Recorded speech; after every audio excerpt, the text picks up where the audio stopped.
let's think about what might happen to the boiling point or the freezing point of any solution if we start adding particles or we start adding solute to it. And for our, I guess, just our visualization, let's just think about water again. It doesn't have to be water. It can be any solvent. But let's just think about water in its liquid state. The particles are reasonably disorganized, but they're because of their kinetic energy, but they still have that hydrogen bonds that wants to make them be near each other. So this is in the liquid state, and they have a reasonable amount of kinetic energy. You know, each of these particles is moving in some direction, rubbing against each other, bouncing off of each other. Now, to move it into the solid state, or to freeze it, what has to happen? The ice has to enter kind of a crystalline structure. It has to get pretty organized. So let's say it has to look something like this. The water molecules are going to have a regular structure where the hydrogen bonds dominate any kind of kinetic movement they want to do. And all the kinetic movement, they're just vibrating in place. So you have to get a little bit orderly right there. Right? And then, you know, obviously this lattice structure goes on and on with a gazillion of water molecules. But the interesting thing is that this somehow has to get organized. So what happens if we start introducing molecules into this water? Let's say the example of sodium. Actually, I won't do any example. Let's just say some arbitrary molecule if I were to introduce it there. If I were to put something, let me draw it again. So now I'll just use that same.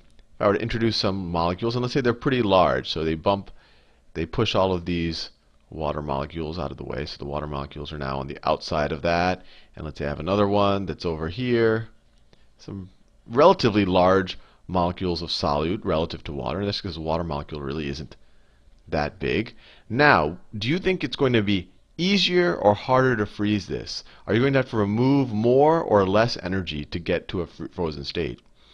Well, because these molecules, they're not going to be part of this lattice structure, because frankly they wouldn't even fit into it. They're actually going to make it harder for these water molecules to get organized, because these, you know, to get organized they have to get it, you know, the right distance for the hydrogen bonds to form. But in this case, even as you start removing heat from the system, you know, maybe the ones that aren't near the solute particles, they'll start to organize with each other. They'll start to organize with each other. But then when you introduce a solute particle, let's say a solute particle sitting right here, it's going to be very hard for someone to organize with this guy, to get near enough for the hydrogen bond to start taking hold. So this distance would make it very difficult. And so the way I think about it is that these solute particles make the structure irregular, or they add more disorder. And we'll eventually talk about entropy and all of that. But they make it more irregular, and it's making it harder to get into a regular form. And so the intuition is that this should lower the boiling point, or make it, lower the melting point. So solute particles make you have a lower boiling point, where you have to go. Let's say if we're talking about water at standard temperature and pressure, or at 1 atmosphere, then instead of going to 0 degrees, you might have to go to -1 or -2 degrees, and we're going to talk a little bit about what that is. Now, what's the intuition of what this will do when you want to go into a gaseous state, when you want to boil it? So my initial gut was, hey, I'm already in a disordered state, which is closer to what a gas is. So wouldn't that make it easier to boil? But it turns out it also makes it harder to boil, and this is how I think about it. Remember, everything with boiling deals with what's happening at the surface. And we talked about that in our vapor pressure. So at the surface we said, if I have a bunch of water molecules in the liquid state, we knew that although the average temperature might not be high enough for the water molecules to evaporate, that there's a distribution of kinetic energies. And some of these water molecules on the surface, because the surface ones might be going fast enough to escape. And when they escape into vapor, then they create a vapor pressure above here. And if that vapor pressure is high enough, they can you can almost view them as linemen blocking the way for more molecules to kind of run behind them as they block all of the other ambient air pressure above them. So if these molecules if there's enough of them and they have enough energy, they can start to push back, or to push outward is the way I think about it, so that more guys can come in behind them. So I hope that lineman analogy doesn't completely lose you. Now, what happens if you were to introduce solute into it? You know, some of the solute particle might be down here, probably doesn't have much of an effect down here, but some of it's going to be bouncing on the surface. So they're going to be taking up some of the surface area. And because, and this is at least how I think of it, since they're going to be taking up some of the surface area, it's going to be, you're going to have less surface area exposed to the solvent particle, or to the solution, or the stuff that will actually vaporize. So you're going to have a lower vapor pressure. You're going to have a lower vapor pressure. And remember, your boiling point is when the vapor pressure, when you have enough particles with enough kinetic energy out here to start pushing against the atmospheric pressure. When the vapor pressure is equal to the atmospheric pressure, you start boiling. But because of these guys, I have a lower vapor pressure, so I'm going to have to add even more kinetic energy, more heat to the system, in order to get enough vapor pressure up here to start pushing back the atmospheric pressure. So, solute also raises the boiling point. Raises boiling point. So the way that you can think about it is, solute, when you add something to a solution, it's going to make it want to be in the liquid state more. Whether you lower the temperature, it's going to want to stay in liquid as opposed to ice. And if you raise the temperature, it's going to want to stay in liquid as opposed to gas. And I found this neat, hopefully it shows up well on this video. I have to give due credit. This is from chem.purdue.edu/gchelp/solution/eboil.html. But I thought it was a pretty neat graphic or at least a visualization. This is just the surface of water molecules, and it gives you a sense of, you know, just how things vaporize as well. Is that there's just some things on the surface that just bounce off. And here's an example where they visualize sodium chloride at the surface. And because the sodium chloride is kind of bouncing around on the surface with the water molecules, fewer of those water molecules kind of have the room to escape. So the boiling point gets elevated. Now, the question is, by how much does it get elevated? And this is one of the neat things in life, is that the answer is actually quite simple. The change in boiling or freezing point, so the change in temperature of, let's say, temperature of vaporization, is equal to some constant times the number of moles, at least the mole concentration, the molality, times the molality of the solute that you're putting into your solution. So, for example, if I have, let's say I have, I don't know, one kilogram of, so let's say my solvent is water. I'll switch colors. And I have 1 kilogram of water, and let's say we're just at atmospheric pressure. And let's say I have some sodium chloride, NaCl.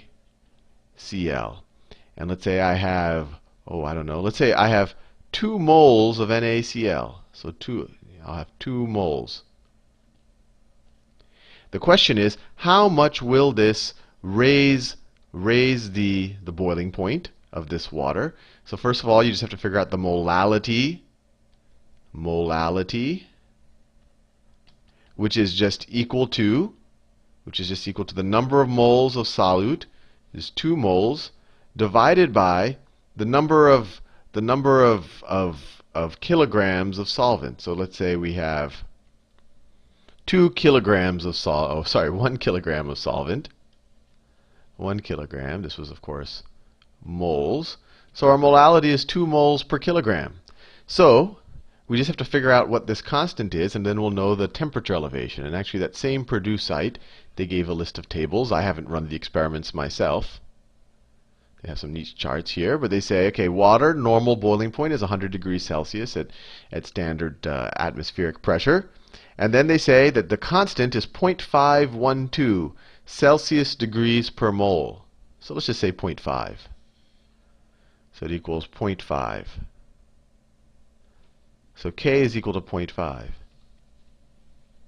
So, and I want to be very clear here, because this is a very, I wouldn't say a subtle point, but it's an interesting point. So I said that there's the molality of, I just realized I made a mistake. I said the molality of sodium chloride is 2 moles per kilogram.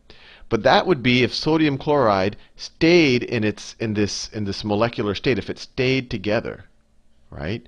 But what happens is that the sodium chloride actually disassociates, and we learned all about in that previous video, each molecule, each sodium chloride pair dissociates into two molecules, right? Into a sodium ion and a chlorine anion.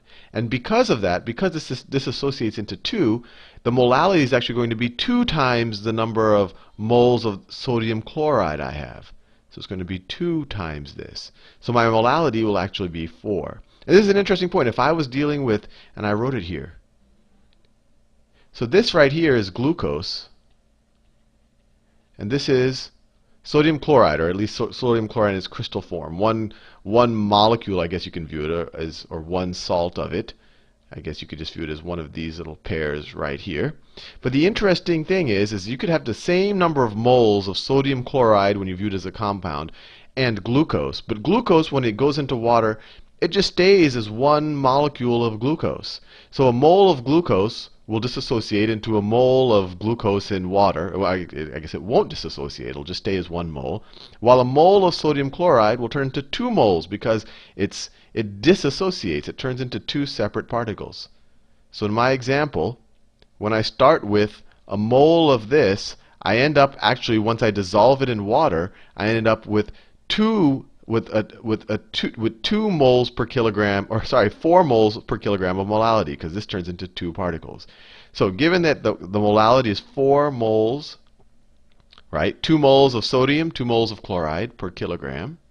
So I just use that constant that I just got from Purdue, and then I get the change in temperature is equal to that constant, 0.5 times 4, which is equal to 2 degrees.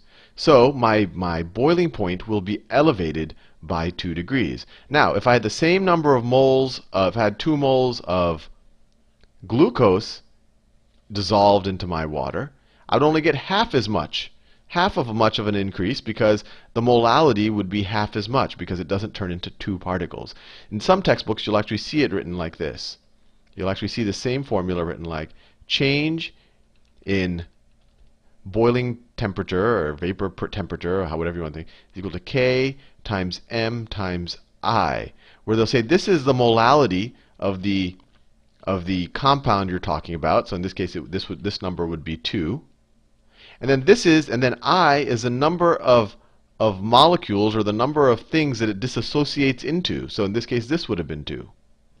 And that's where we would have gotten 4 times K, which is 0.5, which is 2. In the case of water, this would be, in the case of the glucose, this would still be 2, but it only turns into 1 particle when it goes into water, so that would be 1. So you'd only have a 1 degree increase in the boiling point of water. Now, freezing point is the same thing.